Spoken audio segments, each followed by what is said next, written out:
1 Corinthians chapter 8. We'll read from verse 9. In the NRSV, the Revised Standard Version, it reads like this. But take care that this liberty of yours does not somehow become a stumbling block to the weak.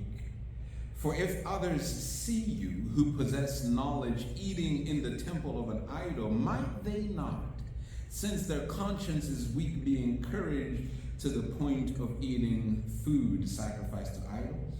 So by your knowledge, those weak believers for whom Christ died are destroyed. But when you thus sin against members of your family and wound their conscience, when it is weak, you sin against Christ. I'll say that again. Paul is saying that when you thus sin against brothers and sisters of your church family, of your community, you sin against Christ. Therefore, verse 13, if food is a cause of their falling, I will never eat meat, so that I may not cause one of them to fall. This is the word of God for the people of God.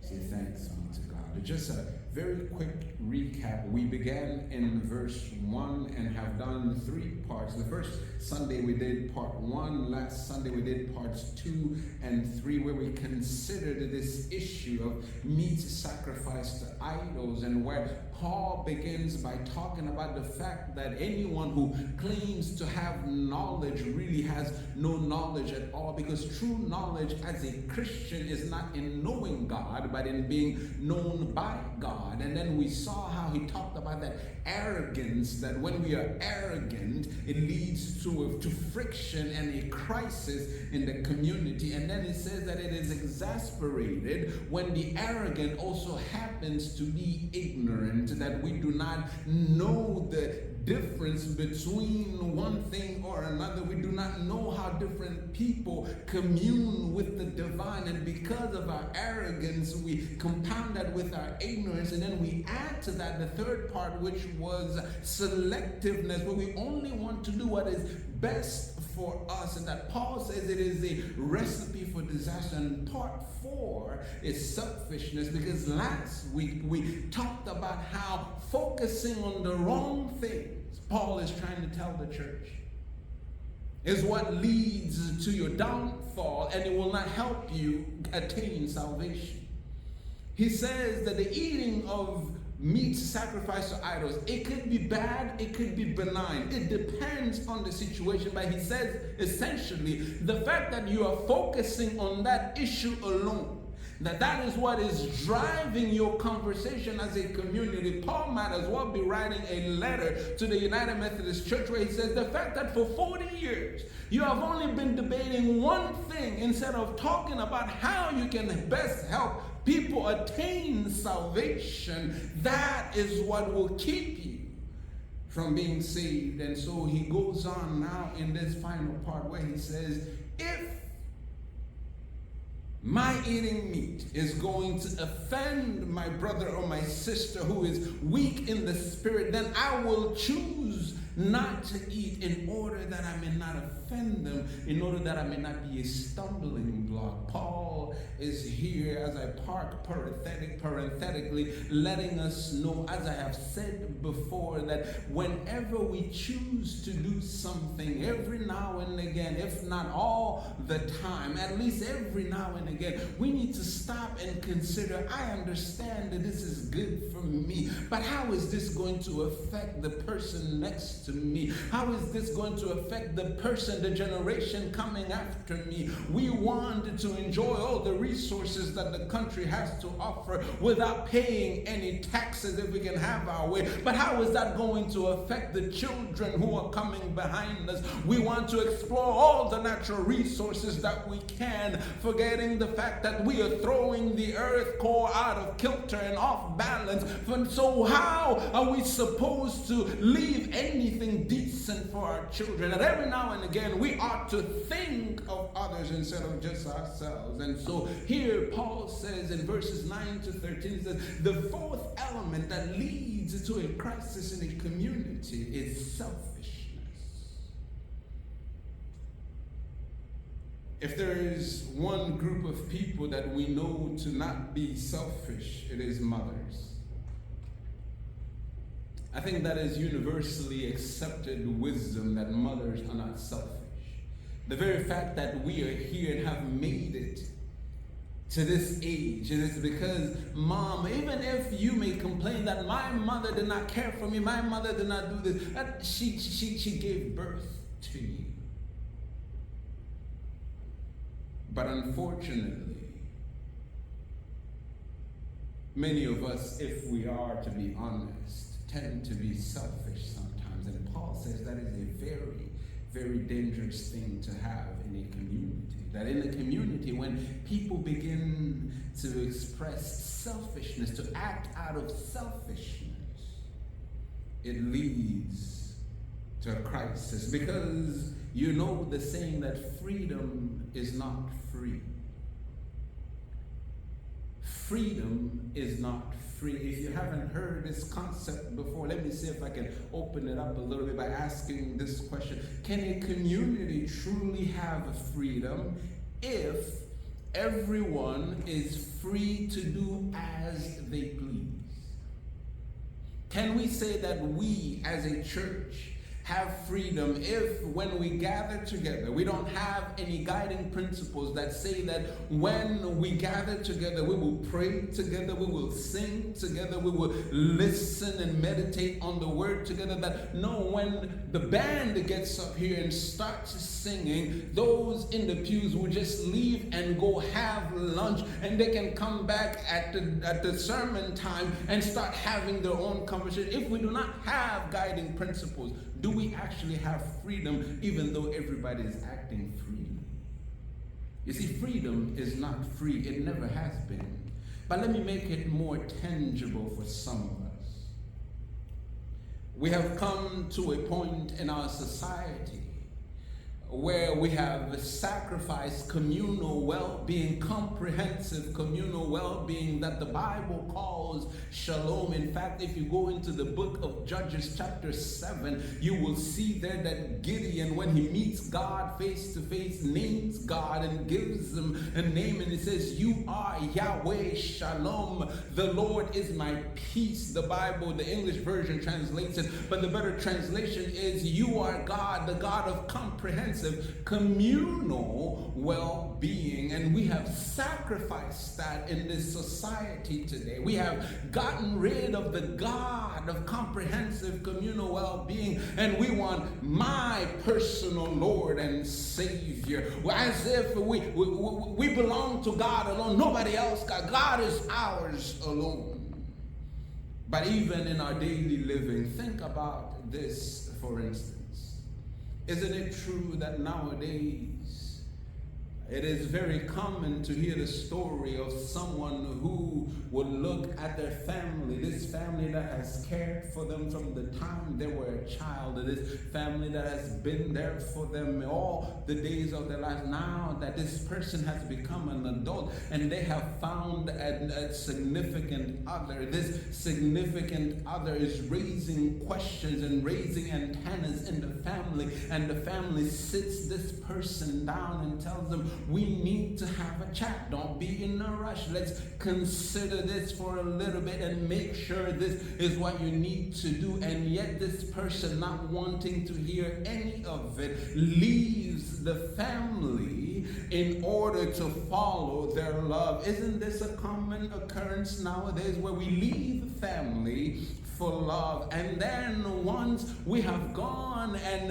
have done what we want, we have begun a new life with this love of ours, somewhere down the line we hear this story all too often. In my days working with young children, with young adults, I heard this story repeat over and over again, that the parent that used to be a young person left their family in order to follow their love, and somewhere down the line that that love fell out, and so that person left again to go follow a new love. And now there's a second family that's been left in the wake of this chasing of love, because I am free to love whom I want. I am free to do as I please. And so here now, are we surprised that we live in a nation, in a world really, where children nowadays have no commitment to anything, that they can look at their parents and say, I don't have to listen to you. I don't have to do anything you say. I'm going to do what I want to do. It is not because they are bad children. It is because they are seeing the way that life progresses, that I don't have to be committed to anything or anyone. I can just be free on my own. The very language that we use says, pull yourself up by your bootstraps. You can be anything that you want to do. The language that we inculcate in the brains of our children tell them that they can only count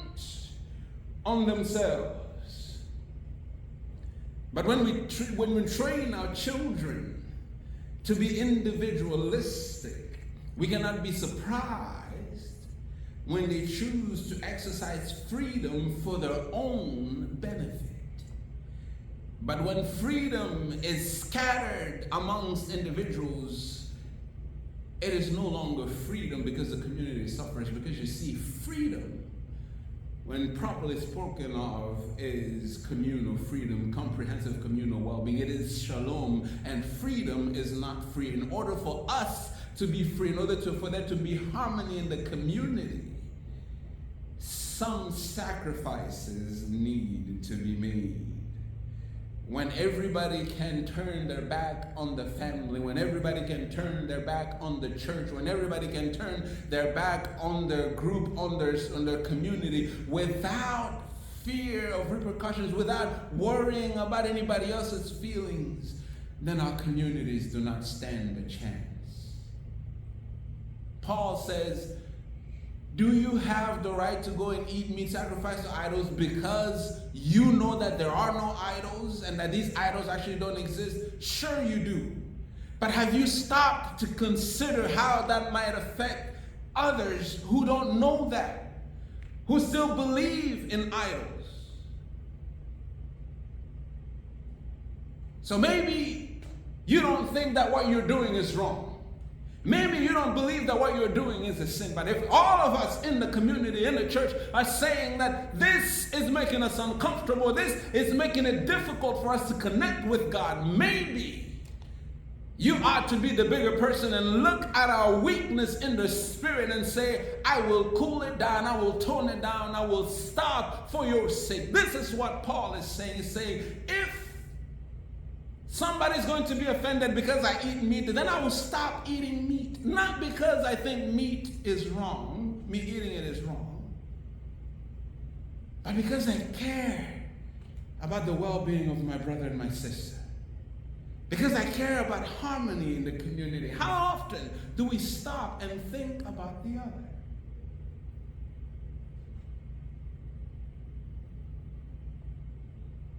We only think about ourselves. We only want to do what's good for me. What will give me the best results? So it's me, no we. And we wonder why we live in a society that looks more like Chelsea than Arsenal. Society that looks a little bit more like Manchester United than Manchester City, a little more like Barcelona than Real Madrid. Let me come back to the United States. A society that looks more like the Dallas Cowboys than the Kansas City Chiefs. That is a collective of brilliant individuals, but who can never achieve anything. They're great on their own. Put them together, cannot achieve anything because they're not a cohesive unit. Kansas City only has maybe 2 or 3 superstars. Dallas, on the other hand, but who has won more championships recently? Because together we achieve more than when we are alone. We live today in a society that is more a collection of disconnected individuals instead of one that is a cohesive unit. Paul says in everything that they do, the strong, if you believe yourself to be strong, it says you need to consider the needs of the weak. It says your strength is not for you to lord over the weak over the others. But if you believe yourself to be strong, then you have the responsibility to look after the weak. And in the church, Paul describes the church as having two types of believers. Those who are spiritual infants and the spiritually mature. And so then the extrapolation of this teaching by Paul is that in the church, those who are spiritually mature, in this case, it would be those who understand that idols actually do not exist. And I can go and eat meat sacrificed to idols.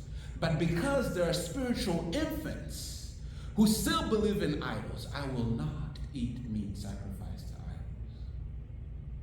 Freedom is not free. And so long as we insist on our own way, our society does not stand a chance. Selfishness, selectiveness, ignorance, arrogance. When you notice, when you see these four elements in a community, speak up before it's too late. Because crisis is brewing in your community.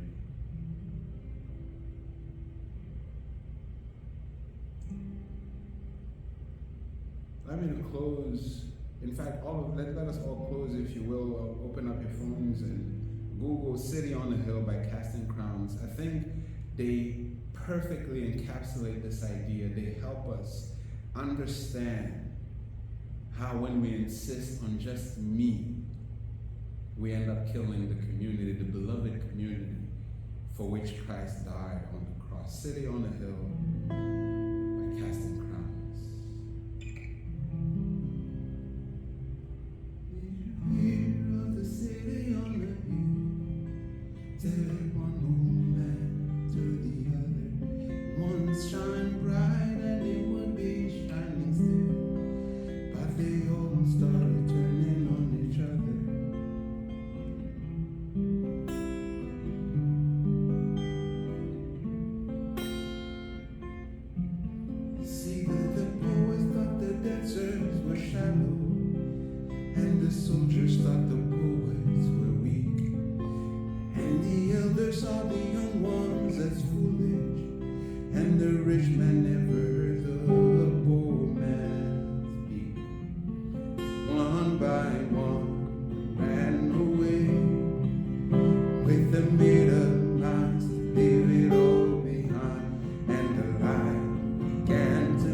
Each one thought that they knew better, but they were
made